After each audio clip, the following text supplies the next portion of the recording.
Вести на Канал 8. Добар ден. Агенцијата за храна и ветеринарство и понатаму ќе ги држи затворени сите пазари на кои се продава добиток, како превентивна мерка за спречување на ширењето на болеста јазлеста кожа кај говедата. За сега болеста е најраширена во источниот регион, па освен вакцинирањето се размислува и за дополнително прскање против инсектите кои го пренесуваат вирусот. Паралелно со вакцинирањето на кравите и говедата како превентивна мерка против ширењето на болеста јазлеста кожа, во план е да се реализира прскање за уништување на инсектите кои се преносители на нејзиниот вирус. Од Агенцијата за храна и ветеринарство потврдуваат дека се евидентирани вкупно 53 жаришта на болеста во 14 општини, главно во источниот дел на Република Македонија, меѓу кои Штип, Делчево, Пехчево, Берово, Виница и Македонска Каменица. Барањето на сточарите за превентивни мерки со авионско третирање е оценето како недоволно ефикасно, иако и тоа не се отфрла како можност, велат од агенцијата.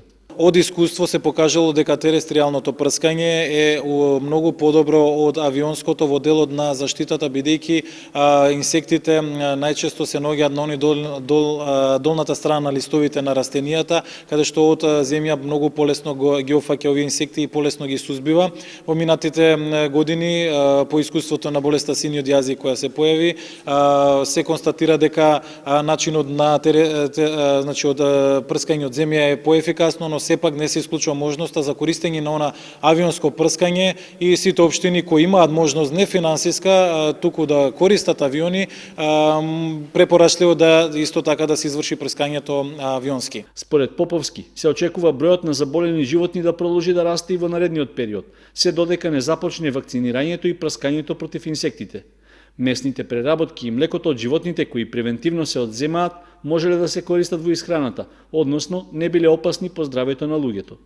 Воопшто не е штетно месото и млекото кои се преработуваат од животните кои се одзимаат, бидејќи вирусот не представува никаков проблем по здравјето на луѓето, но мерките кои се преземаат за спречување на болеста наложуваат одредени рестрикции во делот на млекото и на месото, значи движењето на животните и движењето на млекото со цел спречување на ширење на болеста во други региони или во оние региони каде што има жаришта, но кај други фармери, за да не настанат поголеми економски загуби. Во меѓувреме и понатаму остануваат во важност превентивните мерки што ги презеде Агенцијата за храна и ветеринарство, како што е затворањето на сточните пазари, меѓу кои и Облешевскиот.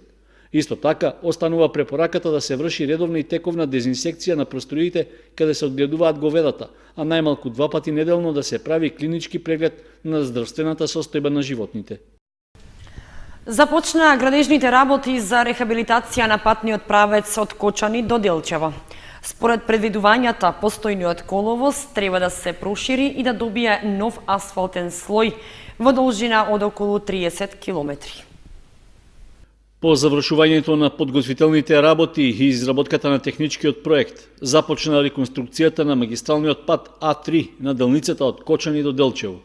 Постојната сообраќајница не ги задоволува барањата за брза и безбедна конекција на локалното население, како и на другите учесници во сообраќајот. Со оглед што патниот правец е изграден пред околу 50 на години и досега немало позначителни интервенции, на коловозот има оштетување од голем обем, вклучувајќи надложни и попречни пукнатини како и многу дупки. Градежните работи за реконструкција на патот ги изведува компанијата Гранит од Скопје. Почнато е со припремни работи, поставување на сигнализациона опрема и почнување со работа, односно со пристапен пат, за да патот не биде затворен за време на работа. Ово е главното слечиште кое ќе биде санирано, другите ќе бидат санирани со мрежи, со поставување на мрежи во 1, 2 и 3 слоја. Зависи од карактерот на слечиштето. Реконструкцијата е планирана да се заврши за 16 месеци. Целиот пат ќе биде обновен од делница Превалец до делница Делчево со нов асфалтен слој, проширување на дел од мостовите кои се тесни и проширување на дел од патот каде е возможно на кривините. Реконструкцијата на патот се планира да биде поделена на две подделници, при што првата е од местоста Превалец до браната Калиманци со должина од 14,5 км, а втората од Македонска Каменица до почетокот на рехабилитираниот дел пред Делчево со должина од 15,5 км.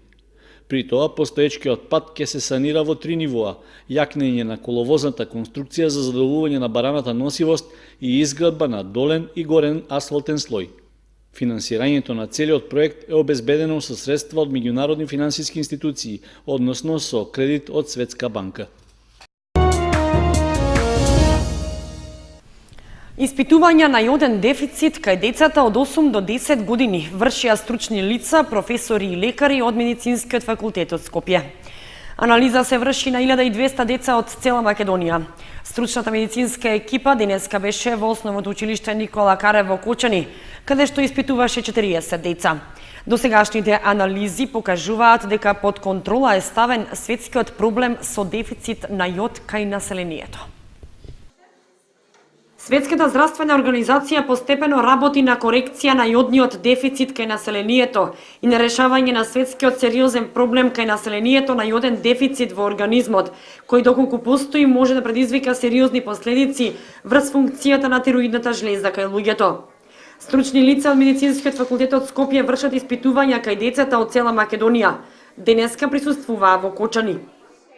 Ние во Македонија сме јод дефицитарно подрачје, према тоа за нас тоа е еден од многу сериозни проблеми на кои работиме од 1996 година. Имавме сериозни проблеми со јоден дефицит и податоци први од истражувањето во Македонија покажа дека струма, куша, како последица на јоден дефицит се јавува кај скоро 19% од популацијата. За решавање на сериозниот проблем направен е Национален комитет за јоден дефицит со програма преку која секоја година се работи и се остваруваат програмските начела и активности кои се актуелни. Со текот на времето, со многу организирани и осмислени и многу широки акции во Македонија, успеело да се постигне една корекција на јодниот дефицит кај луѓето. Новата популација, после уведување на јодна профилаксија 1999 година, тие деца, кои сега ги испитуваме уште еднаш да провериме каква е ситуација, немат гуша. Према тоа е еден голем успех за Македонија. Меѓутоа, прашање е сега да обстоиме, да ја сочуваме таа придобивка со активности кои мора да продолжат, бидејќи ако не внимаваме многу работи ќе закажат. А јоден дефицит знае да се поврати многу лесно во една земја ако не го следите и ако не преземате потребни мерки во континуитет на време. Од досега реализираните испитувања кај децата од 8 до 10 години, констатирано е дека практично нема јоден дефицит и не представува здравствен проблем, како што било пред многу години. Испитани се деца од 30 училишта во Македонија, од секое училиште по 40 деца. Испитувањата се вршат преку ултразвук и ехо на тироидна жлезда и земање на урина за анализа на јод. Препораките на лекарите во однос на јодниот дефицит се однесуваат на користење на јодирана сол во исхраната, а препорачаната дневна доза на јод е 150 микрограми дневно. Општина Чешиново Облешево викендов ќе спроведе акција за авионско третирање против комарците. Од локалната самоуправа најавуваат дека тоа ќе се случи в сабота рано наутро. Општина Чешиново Облешево се вклучува во редовната акција за уништување на комарците. В сабота рано наутро ќе изврши авионско прскање со хемиски препарат ларвацид, кој треба да спречи размножување на нови инсекти. Третирањето ќе се реализира во периодот меѓу 5 и 10 часот на површина од над 900 хектари, првенствено ниви со орис. Определени се и границите на подрачјето што ќе се третира, односно тоа ќе започне од кај вливот на Злетовска река во Брегалница и ќе проложи кон Теранци. Потоа ќе се прскаат површините помеѓу магистралниот пат А3 и реката Брегалница кон Облешево, а на крај ќе се третираат нивите во атарот на Соколарци и Спанчево во правец до надвозникот кај селото Тракање. Со третирањето ќе бидат опфатени и населените места Жиганци, Соколарци, Спанчево, Уларци, Чешиново Облешево, Борилчево, Кучичино, Чифлики и Теранци. Локалната самоуправа на Чешиново Облешево ги известува пчеларите дека во време на третирањето и 3 до 4 часа потоа потребно е да ги затворат кошниците со пчели заради можноста од влијание на средството со кое се врши третирање врз безбедноста на пчелните семејства. Во случај на врнежи, прскањето ќе биде одложено за наредниот ден.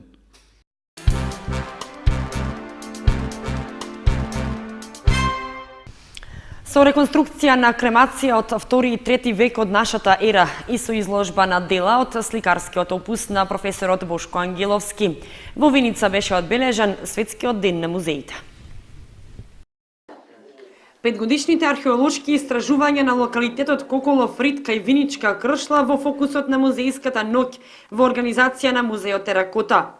Преку автентична реконструкција на скелетно погребување од железно време, 8 век пред нашата ера, во 2013 година и со синокешната реконструкција на кремација од 2 и 3 век од нашата ера во римскиот период, директорката Јулијана Иванова детелно ги презентираше ритуалите на овие простори од 3-тиот милениум пред нашата ера, па се до 4-тиот век од новата ера, односно до продорот на новата христијанска практика. Цел на интерес за оваа вечер, за оваа презентација ни е една реконструкција на погребување од римски период. Значи имавме праисторија, 8 век пред наша ера, железно време, а сега имаме од 2-тиот и 3-тиот век. Тука спрема на одите, бидејќи немаме монета за конкретно да го прецизно датираме. Меѓутоа, во споредба со другите погребувања во кои што имаше и монети, а сличен е материјал, значи аналогија имаме, го датираме од тој период.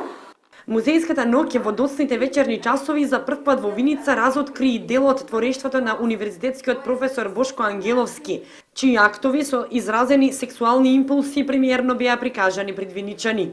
Што може да се види ставена обработка на женското тело како дели најсовршен облик во природата, а монохромноста, односно, вие рекол и ромноста, нюансите се рефлексија на дуализмот, односно на спротиставеноста на сите нешта од кои што се произлезени сите нешта. Настаните од музејската ноќ виничани ќе може да ги видат до крајот на месецот во просториите на Музеот Теракота и во галеријата Венеција.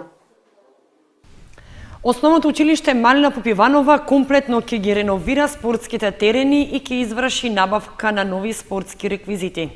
Идејата која што е произлезена од учениците и родителите ќе се реализира со средства собрани од активностите што ги организираше училиштето за време на великденските празници. Со собраните средства од великденската приредба и великденскиот пазар на можности, активности што пред празникот Великден ги организираше основното училиште Малина Попиванова, ќе ги менува спортските реквизити и ќе изврши комплетно реновирање на надворешните спортски терени. Освен набавка на нови спортски реквизити и спортските терени ќе бидат на ново одбележани. Собраните средства околу 27.000 денари кои се уплатени на посебната сметка на училиштето, односно по известувањето на формираната комисија за соберени финансиски средства, обезбедени се кошаркарски табли и обрачи, кои подолг временски период од нешто од временските прилики, нешто од човечки фактор се уништени, односно полека реализираме одлуката на ученичката заедница, односно совет на родители, тие средства да ги наменеме за комплетно реновирање на надворешните спортски терени. Во договор со предметните наставници, а со одлука на седницата на Советот на родители, е договорено целата активност да биде завршена пред почетокот на новата учебна година, со цел учениците од новата учебна 2016-2017 да ја започнат со нови спортски реквизити и реновирани спортски терени.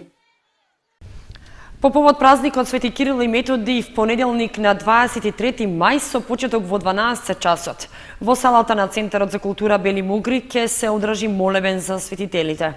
Активноста е во организација на митрополитот Брегалнички господин Иларион. Молебен за светителите Кирил и Методи ќе се одржи в понеделник на 23 мај во Центарот за култура Бели Мугри во Кочани.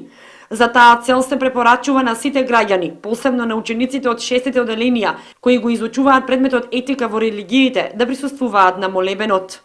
Во пресред на овој празник на 23 мај со почеток во 12 часот во Центарот за културата Бели Мугри, со благослов на неговото високо преосвештенство митрополитот Брегалнички господин Иларион, ќе се отслужи молебен кон двајцата се македонски светители. На самиот молебен ќе чиноначалствува господинот Иларион во сослужение со повеќе свештеници од Кочанското или архиерејско наместништво. По завршувањето на молебенот е предвиден и културен дел во кој што ќе земат учество учениците од сите основни училишта овде во општината Кочани, како и учество ќе земе и хорот Свето Благовештение, хорот пред храмот посветен на Светиот великомаченик Ѓорги во Кочани. Наставниците по предметот етика на религиите со учениците ќе подготват состави од материјалот што го изучуваат и сите ќе бидат прочитани пред присутните.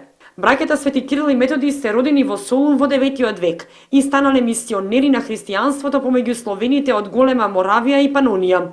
Преку нивната работа тие влијаеле врз културниот развој на сите словени, поради што ја добиле титулата апостоли на словените. Тие се заслужни за изумување на глаголицата, првата азбука искористена да се препише старословенскиот јазик. По нивната смрт, учениците на Свети Кирил и Методија продолжуваат работата и дејноста на нивните учители помеѓу словените. Двајцата браќа се почитувани во Источната православна црква како светци со титулата еднакви со апостолите.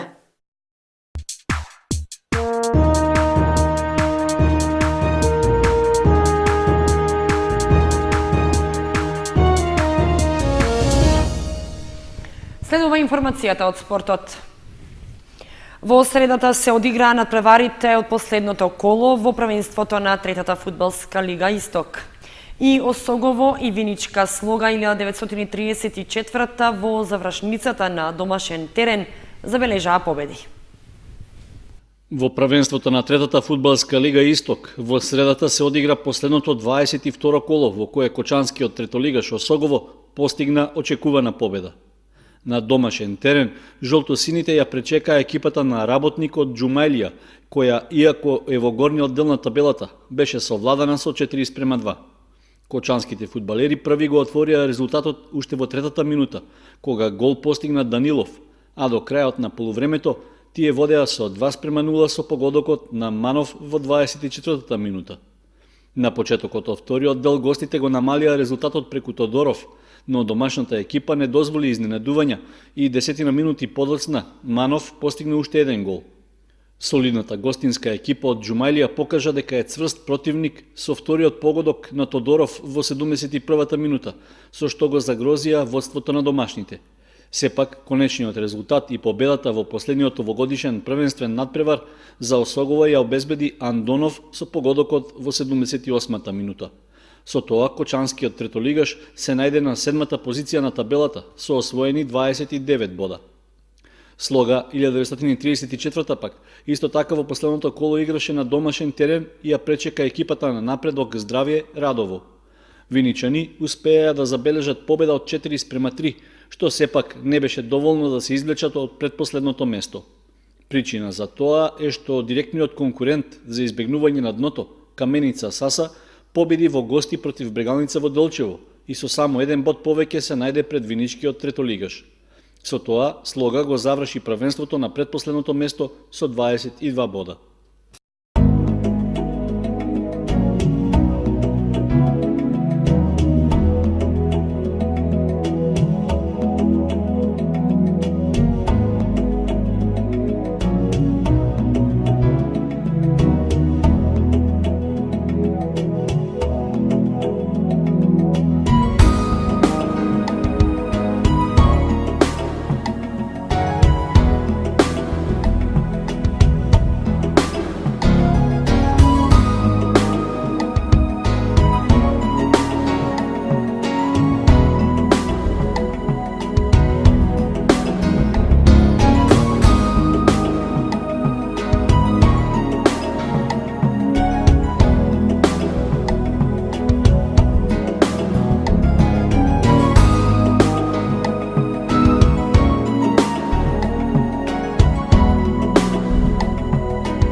Ги следевте вестите на Канал 8. Ви благодариме што бевте со нас. Имајте убава вечер. Довидување.